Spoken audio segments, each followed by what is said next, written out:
Hello friends, मैं आज आपके बीच क्लास 6 का जो फर्स्ट चैप्टर है एसएसटी का what, where, how and when, जिसके जो नेक्स्ट टॉपिक है टाइम फ्रेम ऑफ हिस्ट्री। जो इतिहास का जो समय है उसका जो किस प्रकार से ढांचा तैयार किया जाता है, जो संरचना, उसके बारे में जिक्र करेंगे। जिसका फर्स्ट पॉइंट है historian are chronological sequence for a better understanding birth of Jesus Christ has been taken year of zero। जो इतिहासकार थे उन्होंने अपने कालक्रम के अनुसार किस प्रकार से सीक्वेंस वाइज किया था। जो बर्थ है जीसस क्राइस्ट का, जो जीसस का जन्म है उससे पहले का काल और उससे बाद का काल, तो उन्होंने जो जीसस के जन्म को है जीरो मान लिया था। सेकंड पॉइंट अपना आएगा any event before Christ a called before Christ. जो जीसस के जन्म से पहले की घटनाएं हैं उनको उन्होंने मान लिया है BC, before Christ. And any event after the birth of Jesus called by AD, anno domini. तो जीसस के जन्म के बाद जिस प्रकार की जो घटनाएं घटित हुई है उन्होंने उनको मान लिया कि जो एडी, मतलब ये जैसे मान लिया जाए जीरो, तो यहाँ जीसस का जन्म हुआ। अब इससे पहले की जो घटनाएं हैं इस प्रकार से घटित हुई उनको मान लिया इन्होंने बीसी, और बाद में जो घटनाएं घटित हुई उनको मान लिया उन्होंने एडी। तो उन्होंने जीसस के जन्म को ही महत्वपूर्ण माना। इस एक निश्चित को कर लिया कि जीसस का जन्म जो है जीरो के मध्य हुआ, एक निश्चित अवधि के मध्य हुआ जीसस का जन्म, लेकिन उन्होंने फिर भी जो है जीसस के जन्म काल को जीरो माना था। फिर थर्ड पॉइंट आता है time line of history as divide into 3 stage. फिर इतिहासकारों ने जो है अपने कालक्रम के अनुसार इतिहास को 3 भागों में बांट दिया, pre history, pro history and history. अलग अलग काल के अंदर विभक्त कर दिया। फिर अपना नेक्स्ट टॉपिक आता है पीपल ऑन द मूव के प्राचीन इतिहास के अंदर जिस प्रकार की सिविलाइजेशन होती थी, जो सभ्यताएं थी, अगर एक जगह लोग रहते थे उस संस्कृति का पतन हो जाता था या उस किसी प्रकार से वो संस्कृति नष्ट होने लगती तो वहां से लोग जो है एक जगह से दूसरी जगह पलायन करने लगते थे। दूसरी जगह वो अपनी सुविधाएं सोचते थे, किस प्रकार की उनको वहां सुविधाएं मिल सकेगी, उसके अनुसार वो जो है एक जगह से दूसरी जगह जाने लगते थे। तो इन टॉपिक्स को हम डिटेल्स में जानने के लिए बुक के अंदर रीडिंग करेंगे। तो अब हमने जिस टॉपिक के बारे में डिस्कस किया था timeline in history dates of events के बारे में, जो फर्स्ट चैप्टर का ही नेक्स्ट पॉइंट है, उसके बारे में जो डिस्कस करने के बाद हम डिटेल से अब जानकारी लेते हैं, अपने बुक से रीडिंग करते हैं कि timeline in history dates of event, जो इतिहास की घटनाएं हैं उनको डेट्स का क्या महत्व है, किस प्रकार से उनको देखा जाता है।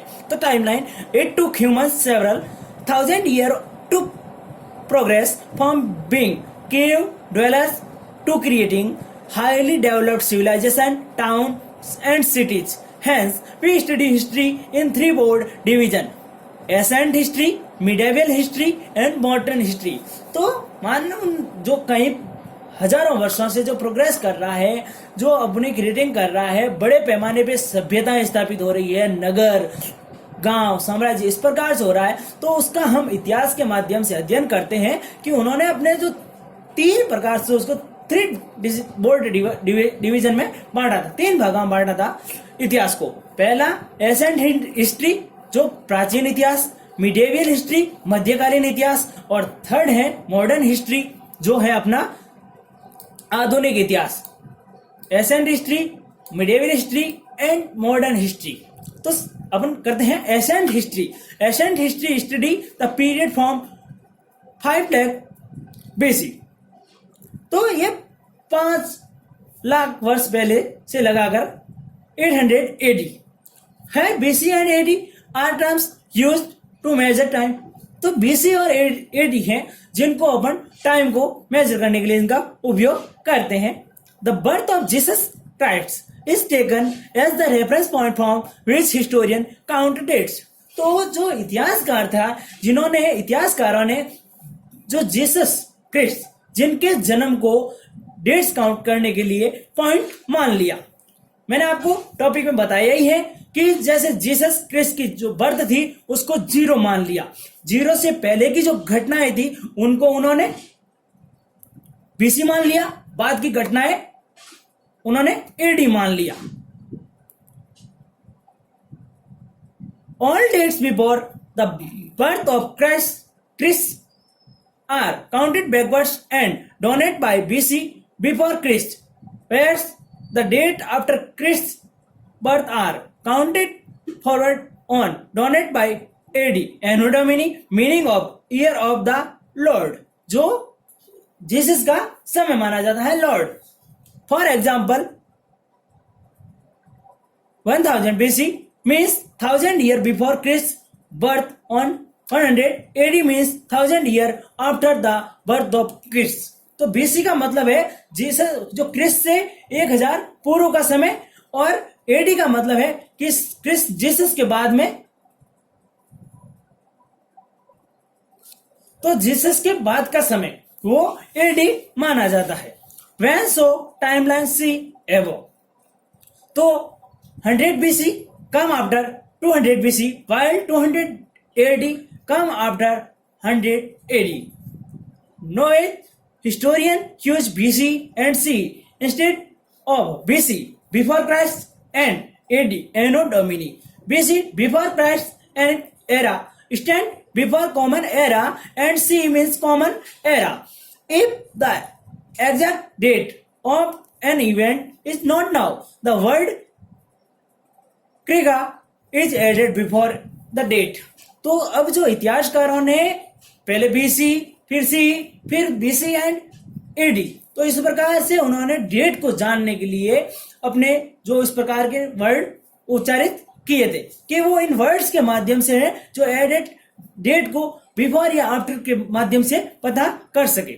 If both the dates of two events are in either BC or C, we simply subtract the lesser date from greater one. Example of 2000 BC, 100,000 BC, 100 years ago. Determine the time difference. अब जो है उस समय के माध्यम से हम subtract करके घटा कर भी जो है समय को ज्ञात कर सकते हैं. जैसे मान लिया जाए कि बुद्ध का जन्म जो है 563 BC में हुआ था, तो आज का जो समय है उसके साथ उसको ऐड करके अपन उसका पता कर सकते हैं कि उनका जन्म आज से कितने वर्ष पहले हुआ था. तो उसी प्रकार जैसे आता है आपका but one date BC and other C, we add to dates और then time difference. Example that time difference between 1000 BC to and 1000 C, 1000 plus 1000, 100 equal 100 to 2000 years, 1000 equal 1000, 2000 years. तो उस प्रकार से हम उन डेट्स को जो है जान सकते हैं. नेक्स्ट टॉपिक अपना है पीपल ऑन द मूव. अब जो लोग एक जगह से दूसरी जगह प्लान क्यों करते थे, किस प्रकार प्लान करते थे. The primitive man travelled continually. जो आदि मानव थे वो लगातार यात्राएं करते रहते थे और एक जगह से दूसरी जगह बढ़ते रहते थे. People of the age people travel wildly present time. The following reason can be listed movement of the people. अब जो लोगों के एक जगह से दूसरी जगह जाने के कारण क्या थे, वो किस प्रकार से किन कारणों से प्लान करते थे. तो फर्स्ट पॉइंट है अपना people move in search of food and natural settler. वो भोजन की खोज में एक जगह से दूसरी जगह आते जाते रहते थे. People travel due to natural disaster. और लोग जो हैं कई प्रकार प्राकृतिक आपदाएं आ जाती थी, जैसे फ्लड्स हैं, फेमिन है, बाढ़ आ जाना, अकाल पड़ जाना, इन कारण भी वो प्लान करते रहते थे. People travelled and discover new lands. लोग जो हैं नई जगहों को खोजने के लिए भी इधर उधर मूव करते थे. ट्रेडर्स ट्रेवल टू सेल और buy goods for of palace. और यात्री थे जो एक जगह से दूसरी जगह अपने सामान को बेचने के लिए यात्राएं करते थे, तो वो नई नई जगहों को खोज लेते थे. Rulers sent their armies to conquer territories. अब जो शासक थे वो अपनी सेनाएं भेजते थी एक राज्य को दूसरे जीतने के लिए. एक राज्य से दूसरा राज्य जीत लिया, उससे आगे राज्यों को जीत लिया. नेक्स्ट पॉइंट है religion leader travel to spread the religion teaching. और जो धार्मिक जो लीडर थे वो अपने धर्म का प्रचार और प्रचार करते थे, अपने धर्म की शिक्षाएं देते थे. इस प्रकार से जो लोग हैं एक जगह से दूसरी जगह ट्रेवल करते थे या मूव करते थे. This constant movement people resulted in exchange idea of mixing culture. तो जो लोग हैं वो इसके माध्यम से जो ये धीरे धीरे लोगों में परिणाम आने शुरू हो गए, उनके विचार बदलने लगे और जो धीरे धीरे संस्कृतियां हैं जो मिक्स होनी शुरू हो गई थी। जो नेक्स्ट टॉपिक है उनके बारे में हम नेक्स्ट वीडियो में चर्चा करेंगे।